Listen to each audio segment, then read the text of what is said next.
A stoic janitor, cleaning the forgotten wing of a billionaire's mansion, was paralyzed by the sight of the silent daughter, Alara, locked in a cold, barren room. The rest of the house gleamed with a sterile, untouchable perfection, a testament to the immense wealth of Richard Sterling. But this small, hidden space felt like a tomb. Why would a child be caged like an animal in her own father's house? And who truly deserved to be brought into the light? Marcus Cole moved through the Sterling estate with a quiet efficiency that made him nearly invisible, a trait he had cultivated over a lifetime of observation. His hands, calloused and strong, were as adept at fixing a leaking pipe as they were at wiping away the invisible smudges on acres of polished marble. He was a ghost in the machine of opulence, a man whose presence was only noted in his absence. This job, with its predictable solitude and steady pay, was an anchor in the turbulent sea his life had become after his wife, Sarah, was taken from him too soon, leaving him to raise their daughter Maya alone. Every gleaming surface he polished, every floor he buffed, was a small, steady step toward securing a future for the bright-eyed 7-year-old who was his entire world. The Sterling mansion wasn't a home. It was a museum exhibit on the theme of wealth. It was cold, cavernous, and silent, the kind of silence that wasn't peaceful but empty. Richard Sterling was a titan of industry, a man whose face was often on the cover of business magazines, but in the halls of his own house, he was a fleeting shadow. His new wife, Victoria, was the opposite. She was a constant, radiant presence, a creature of curated perfection. Her smile was a work of art, her charity work was legendary, and her devotion to her difficult stepdaughter, Alara, was the subject of many a glowing society column. But Marcus saw things the columnists didn't. He saw the flicker of annoyance in Victoria's eyes when Alara failed to perform for guests. He saw the way the household staff, from the chef to the gardeners, seemed to hold their breath whenever she entered a room. And he saw Alara. She was a wisp of a girl, 8 years old, with eyes that held the ancient sorrow of a soul much older. She never spoke. Not a word. The official story, whispered among the staff and perfected by Victoria, was that the trauma of losing her biological mother had rendered her selectively mute. She was handled with a blend of pity and frustration, an inconvenient, beautiful tragedy in an otherwise flawless domestic portfolio. Marcus felt a strange, protective pull toward the silent girl. In her guarded stillness, he saw a faint echo of the grief that had once threatened to swallow him whole. He knew that silence was not always a choice. Sometimes it was a fortress built to keep the world from inflicting one more wound. His own daughter, Maya, was a vibrant sunbeam of chatter and laughter, and the stark contrast made Alara's silence all the more profound, all the more unsettling. The house felt wrong, its polished perfection a thin veneer over something deeply corrupted. The discovery came on a Tuesday. Victoria had dispatched him to the mansion's north wing, a section that had been closed off since the first Mrs. Sterling had passed away. "A thorough spring cleaning, Marcus," she had instructed, her smile never quite reaching her eyes. "We're considering converting it into a new gymnasium." The air in the wing was stale and heavy with disuse. Dust motes danced in the slivers of light piercing through shuttered windows. As he worked his way down the long carpeted hallway, a sound, faint and rhythmic, snagged his attention. It was a soft thudding, almost imperceptible, like a trapped bird beating against a window pane. He followed the sound to a heavy oak door at the very end of the hall, a door that looked no different from the others, yet felt colder to the touch. The thudding came from within. He tried the handle, locked. A prickle of unease, sharp and cold, ran down his spine. He pulled out the master keyring, his fingers fumbling for the correct one. The lock clicked open with a sound that seemed deafeningly loud in the oppressive silence. He pushed the door inward. The room was stripped bare. No curtains, no rug, no furniture save for a thin mattress on the floor in the far corner. The air was frigid, the single window painted black. And on the mattress sat Alara, her small body rocking back and forth, her head rhythmically bumping the cold plaster wall. She was wearing a simple white shift, her feet bare against the cold floorboards. She didn't look up as he entered. Her eyes were vacant, fixed on a point somewhere beyond the confines of her prison. In her lap, she clutched a small, threadbare teddy bear, its fur worn away in patches from years of desperate comfort. He stopped. His heart clenched. Something wasn't right. The world tilted on its axis. This wasn't a bedroom. It was a cell. He saw the small plastic bowl with a few crackers and a cup of water on the floor beside the mattress. The clinical coldness of it, the deliberate isolation, was more horrifying than any scene of overt violence. This was a slow, methodical erasure of a child. He took a hesitant step forward, his work boots silent on the bare wood. "Alara," he whispered, his voice rough. She didn't react. The rhythmic thudding of her head against the wall continued, a desperate, silent scream for help. He knelt down slowly, careful not to make any sudden movements. He looked at her small, guarded face, and in that small, guarded face, he saw a hauntingly familiar reflection of a past he thought he had buried long ago. He saw the faces of scared civilians in war-torn villages, the silent victims of unseen wars. The vow formed in his soul, not in words, but in a surge of pure, unyielding resolve. He would not be a ghost in this machine. He would not be invisible. He would be her shield. He would uncover the truth, no matter the cost. He gently reached out, not to touch her, but to touch the worn teddy bear she was holding. His fingers brushed against the matted fur, and for the first time, the rocking stopped. Alara's head lifted, and her large, empty eyes finally focused on him. There was no fear in them, only a profound and weary emptiness. In that moment, the pristine mansion around them ceased to exist. There was only this cold, dark room and a promise he would die to keep. Just as he was about to speak again, a sharp, melodic voice cut through the stillness from the hallway. "Marcus, what are you doing in here?" Victoria stood framed in the doorway, her perfectly composed face a mask of polite inquiry, but as her eyes darted from Marcus to Alara and took in the scene, the mask shifted. For a fraction of a second, he saw a flash of pure, cold fury before it was expertly replaced with a look of profound maternal concern. "Oh, you found her," Victoria breathed, rushing into the room and kneeling beside Alara, wrapping her in an embrace the child did not return. "My poor, sweet girl. She must have had one of her episodes and locked herself in. She does this sometimes, retreats to a place where she feels safe. It's so tragic." Marcus stood slowly, his body rigid. The lie was so smooth, so practiced, it was almost believable. "The door was locked from the outside," he said, his voice low and even, "and the window is painted black." Victoria's gaze flickered towards him, a glint of steel beneath the soft concern. "It's a sensory room, Marcus. Our child psychologist, Dr. Albright, recommended it. When Alara gets overstimulated, a quiet, dark space helps calm her nervous system. We are trying everything to help her heal." She stroked Alara's hair, a gesture that looked tender, but felt like a claim of ownership. "I appreciate your concern, but this is a delicate family matter. You understand." It was a masterful performance of gaslighting, designed to make him feel like an intruder, a simple-minded janitor misinterpreting a complex therapeutic technique. He looked from Victoria's flawless face to Alara's vacant eyes. He saw no safety here, only control. He saw no therapy, only punishment. He knew with a certainty that settled deep in his bones that Dr. Albright did not exist. He gave a slow, deliberate nod. "I understand," he said, the words tasting like ash in his mouth. He backed out of the room, pulling the door closed behind him, his mind racing. He had seen evil before, in the heat of battle, but this was a different kind. It was a cold, patient, domestic evil, wrapped in silk and Chanel No. 5. And he had just declared a silent war against it. His investigation began not with accusations, but with observation.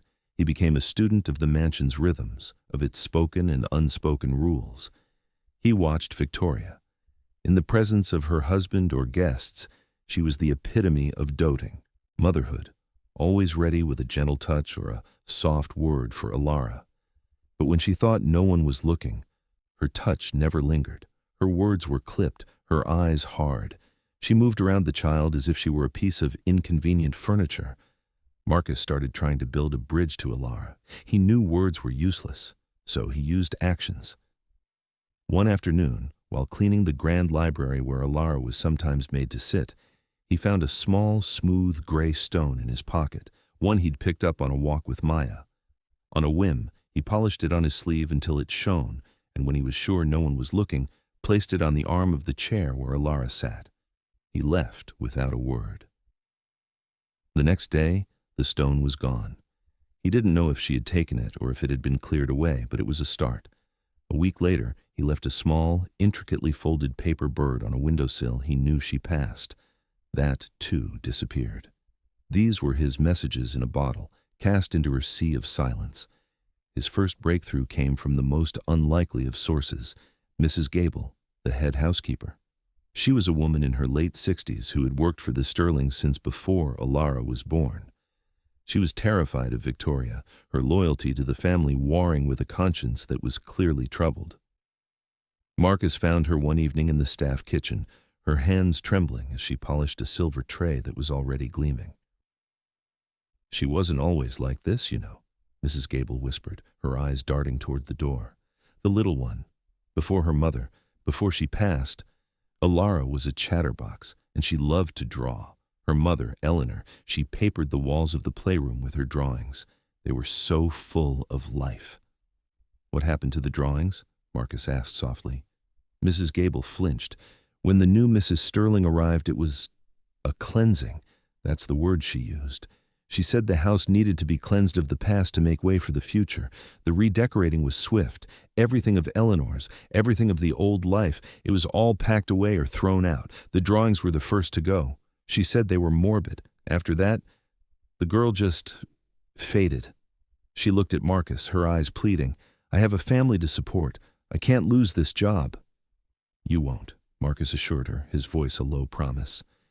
"Just tell me one more thing. Where was her old playroom?" The old playroom was now a storage closet on the 3rd floor, filled with discarded furniture and boxes. Under the pretext of reorganizing it, Marcus gained access. The room felt heavy with sadness. He could almost feel the phantom presence of a happy child. He ran his hand along the walls, beneath the new bland wallpaper, and felt the faint telltale bumps of old nail holes where drawings had once been proudly displayed. He spent hours in that room, meticulously searching. He looked for a hidden diary, a forgotten toy, anything that could serve as a key. Finally, behind a loose baseboard, his fingers brushed against a small wooden box. It was a child's treasure box painted with slightly lopsided flowers. His heart hammered against his ribs. He pried it open. Inside, nestled on a bed of faded velvet, were a handful of crayons, a few folded pieces of paper, and a small heart-shaped silver locket. He opened the papers first. They were children's drawings. The first showed a smiling woman with bright yellow hair, holding hands with a small girl under a giant happy sun, labeled Mommy and Me. The next was darker. It showed the same small girl, but now she was alone in a dark room, a tall, shadowy figure with a cruel red slash for a mouth standing in the doorway. His hands shook as he picked up the locket. It seemed like a simple piece of jewelry, but it felt too heavy. He examined it closely and found a tiny, almost invisible seam along the side. With his thumbnail, he carefully pried it open. It wasn't a locket. The inside was not meant for a photograph, but held a tiny USB port and a minuscule microphone grill. A recording device. A gift, perhaps, from a mother who sensed her daughter might one day need a voice when she had none. Getting the device charged and the files downloaded was a nerve-wracking ordeal. He had to smuggle it out of the mansion and use the old laptop he kept at home. That night, with Maya sleeping soundly in the next room, Marcus put on his headphones and pressed play. The audio was faint at first, just the sound of a child's quiet breathing. Then, a voice, cold and sharp, sliced through the quiet. "Stop that sniveling. Your father doesn't want to see you crying. It's ungrateful." It was Victoria. "Do you know how lucky you are? I have given you a beautiful home, beautiful clothes. All I ask for is a little gratitude, a smile. Is that so difficult?" There was a long pause, then the sound of a small sniffle. "No? Nothing? Fine. You want to be silent? I'll give you silence. You'll go to the quiet room until you learn to be a pleasant child." Marcus listened for over an hour, his protective rage building into a cold, hard diamond of certainty. The recordings were a systematic chronicle of psychological torture. Victoria berating Alara for the smallest infractions, threatening to take away her teddy bear, telling her that her real mother would be ashamed of her, that her father didn't really love her anymore. The most damning recording was the one where Alara, in a tiny, pleading whisper, said, "I miss Mommy." Victoria's reply was chillingly calm. "Your mommy's gone. She left you. And if you don't behave, your father will leave you too. I'm the only one you have, and you will do as I say." This was it. The smoking gun. The voice for the silent victim. But evidence was not enough. He needed a weapon, and an ally to help him wield it.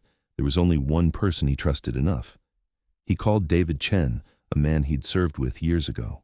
They had pulled each other out of more than one firefight, forging a bond that time and distance had not weakened. David had left the army and become a sharp, relentless corporate lawyer. "Marcus, it's been a while." David's voice was warm over the phone. "Everything okay?" "I need your help, Dave," Marcus said, and in the next 20 minutes he laid out the entire story, from the cold room to the drawings to the heart-shaped locket. He emailed the audio files. He waited. The silence on the other end of the line stretched on. Finally, David spoke, his voice stripped of all warmth, replaced by the icy precision of a lawyer preparing for war. "The annual Sterling Foundation Gala is in 2 weeks. Victoria is the chairwoman. She'll be giving the keynote address on their new initiative for underprivileged children. The hypocrisy is staggering. That's our stage." Before they could finalize their plan, Victoria made her move. She had grown wary of the janitor who watched her with knowing eyes, the man who seemed to have a silent rapport with her inconvenient stepdaughter. She saw him speaking in hushed tones with Mrs. Gable. She felt his quiet judgment like a physical weight. She went to her husband, her face a mask of worried sincerity. "Richard, darling," she began, her voice trembling slightly. "It's about the janitor, Mr. Cole. I don't want to make trouble, but he's been odd. He fixates on Alara. I think he's upsetting her. She seems more withdrawn than ever." Richard Sterling, a man who managed a global empire but was tragically inept at managing his own home, listened with a frown. He trusted his wife implicitly. She had brought order and elegance back into his life after the chaos of grief. "I'll have him let go," he said, the decision made with the same detached efficiency he applied to a corporate merger. "We can't have anyone unsettling the child." The next day, Marcus was called into the estate manager's office and was politely, but firmly, dismissed. He was handed a generous severance package and a non-disclosure agreement. He walked away from the mansion for the last time, the gates closing behind him with a heavy final clang. But he wasn't defeated. He was liberated. Victoria thought she had removed the threat. She had no idea she had just lit the fuse. The night of the Sterling Foundation Gala was a symphony of glittering excess. The city's elite were gathered in a grand ballroom, champagne flowing, diamonds flashing under crystal chandeliers. At the center of it all was Victoria Sterling, resplendent in a crimson gown, accepting praise for her tireless charity work. She moved through the crowd with the grace of a queen, her husband, Richard, a proud consort by her side. She took the stage to a round of thunderous applause.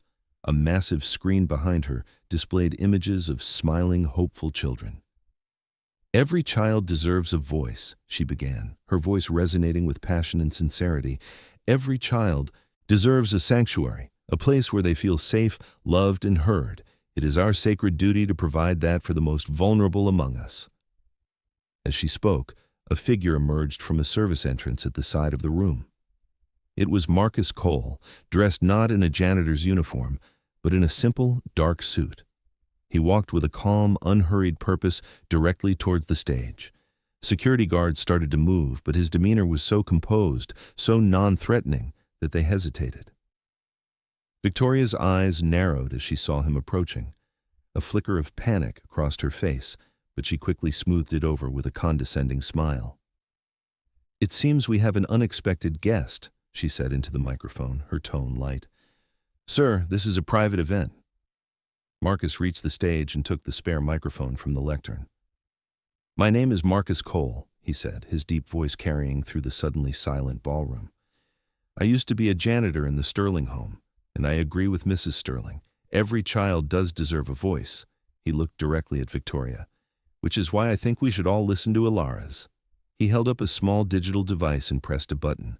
Victoria's voice, stripped of its public warmth, filled the enormous room. Cold, cruel, venomous. "Your mommy is gone. She left you. And if you don't behave, your father will leave you too." A collective gasp went through the crowd. Richard Sterling's face went pale, a mask of confusion and horror. Victoria lunged for the device, but Marcus sidestepped her. "This is a lie, a fabrication," she shrieked, her perfect composure shattering like glass. "He's a disgruntled employee I had fired for inappropriate behavior." "Is it a lie, Mrs. Gable?" Marcus asked, his gaze shifting to the back of the room. A second figure was walking forward, trembling but resolute. It was the elderly housekeeper. She took a microphone from David Chen, who stood watching, his face grimly satisfied. "No, sir," Mrs. Gable said, her voice shaking but clear. "It's the truth. I saw it. The quiet room. The way she spoke to that poor child when no one was around. I was too afraid to speak up. I'm not afraid anymore."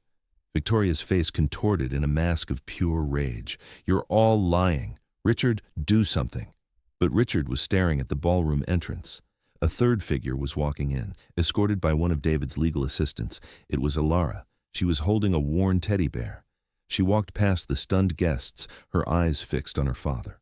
She stopped in front of the stage, looked up at him, and then turned her gaze to the woman who had terrorized her.